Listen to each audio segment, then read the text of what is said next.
We've seen a handful of outsiders seeking to challenge President Biden and former President Donald Trump as third-party or independent candidates. One is Robert F. Kennedy Jr. Robert F. Kennedy Jr. Robert Kennedy Jr. Oh, Robert F. Kennedy Jr. Robert F. Kennedy Jr. Robert F. Kennedy. Robert F. Robert F. Robert F. Robert F. Kennedy Jr. A Libertarian candidate, Javier Milei, has become the new president of Argentina. The chainsaw plan of Javier Milei's libertarian government is underway. No gradualism or waiting periods. The changes are already underway.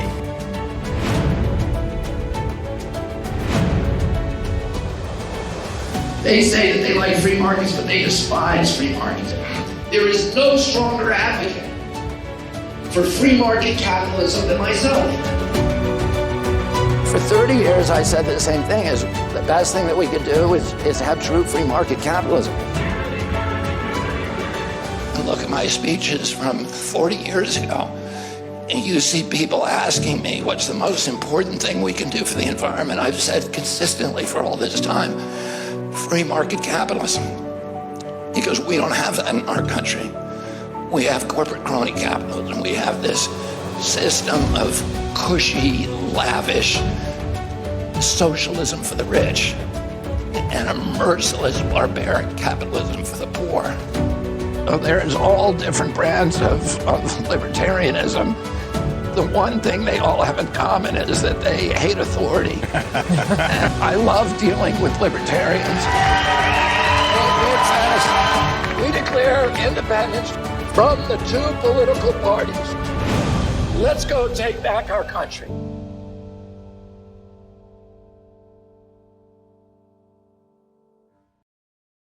RFK Jr. hates the naive warmongering neocons.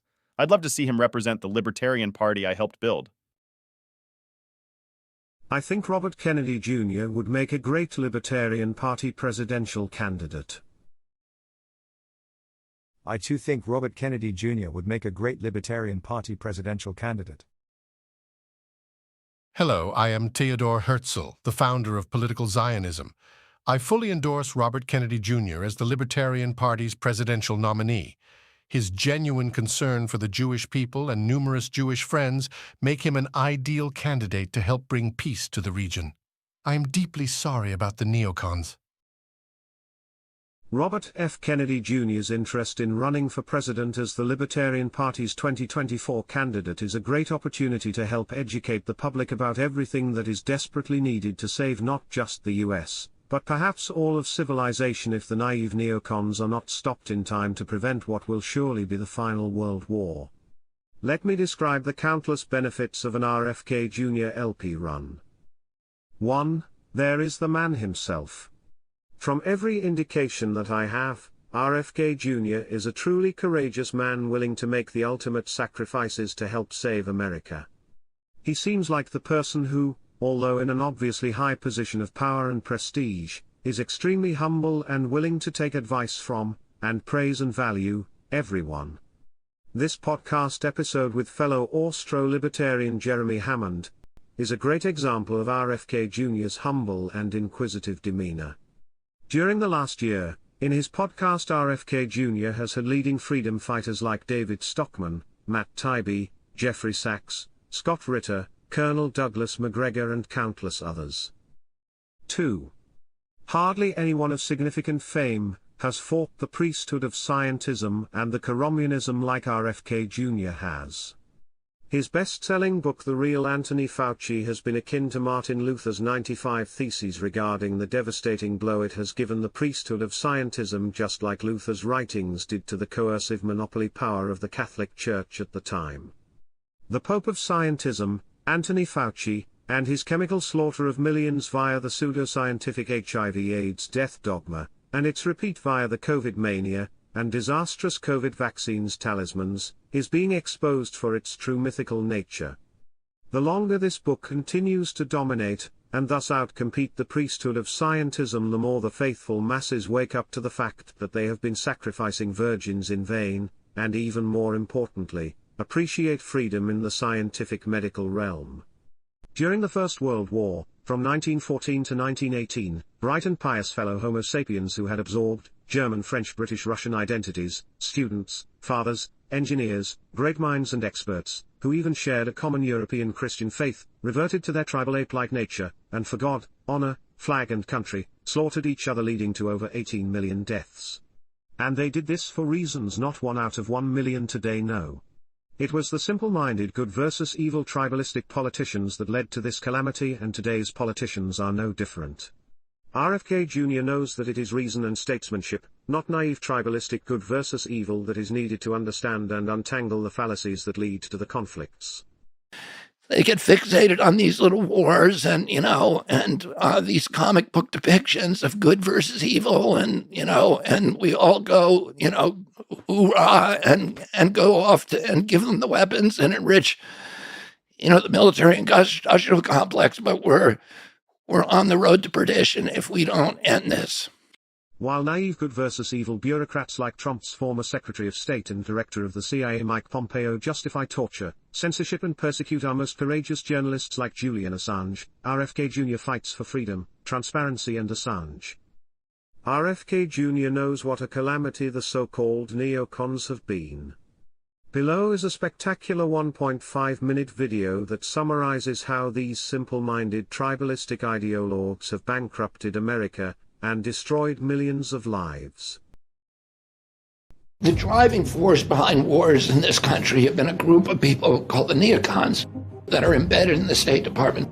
They published their manifesto in the late 1990s. It was called the Project for a New American Century, and this outlined their plans for the world. And what they said is that America had won the Cold War, and as the victor, it was our privilege to run the world for at least a century. It would be the Project for a New American Century, and that we should accomplish this feat through the use of our superior military power and through violence. And it outlined 8 countries that needed to be overthrown, including Iraq. And then shortly after publication of that, the neocons in the White House who surrounded President George W. Bush defrauded us into the Iraq War by saying there were weapons of mass destruction and suggesting, falsely that Saddam had something to do with the 9/11 attack.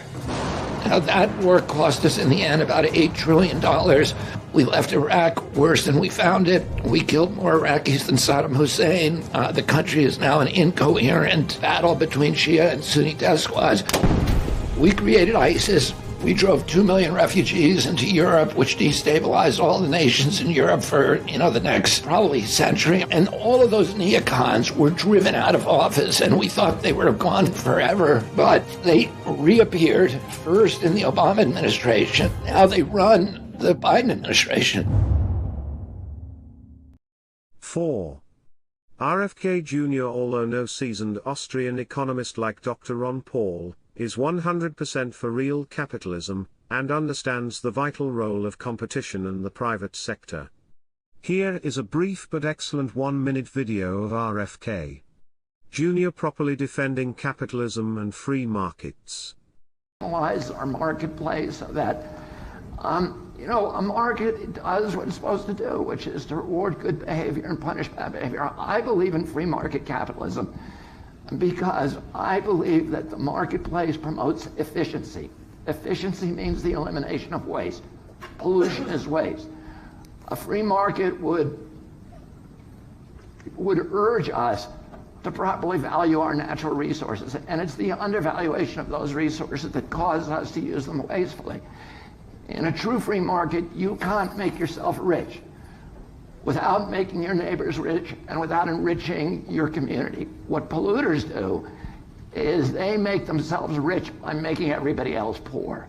They raise standards of living for themselves by lowering quality of life for everybody else, and they do that by escaping the discipline of the free market and forcing the public to pay their production costs. You show me a polluter, I'll show you a fat cat using political clout to escape the discipline of the free market and force the public to pay his costs. Thank you. Let's move on to another. Here Kennedy properly identifies central banking and the Federal Reserve as the enabler of all the tribalistic warmongering and transfers of wealth from the poor and middle class to the mega rich. The Fed is also, it's what funds the war machine. Fiat currency was invented to fund wars, and a war machine would stop overnight if the Fed wasn't there to fund it. The Fed also, policies are designed to move wealth upward.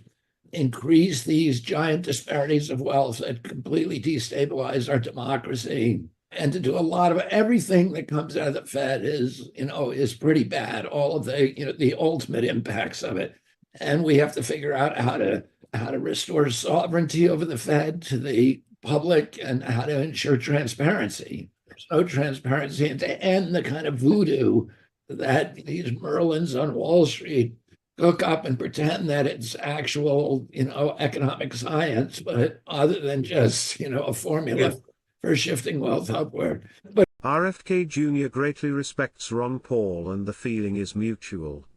He's special to us because he's a friend, and he doesn't call himself a libertarian, but he doesn't know it. He's leaning strongly toward libertarianism and away from the two parties, and that happens to be somebody that questions the lockdowns and the pharmaceuticals and interventionist foreign policy. So he's, very much on our side on many issues. That's RFK. In a certain poetic sense, RFK Jr. is what remains of the best of America.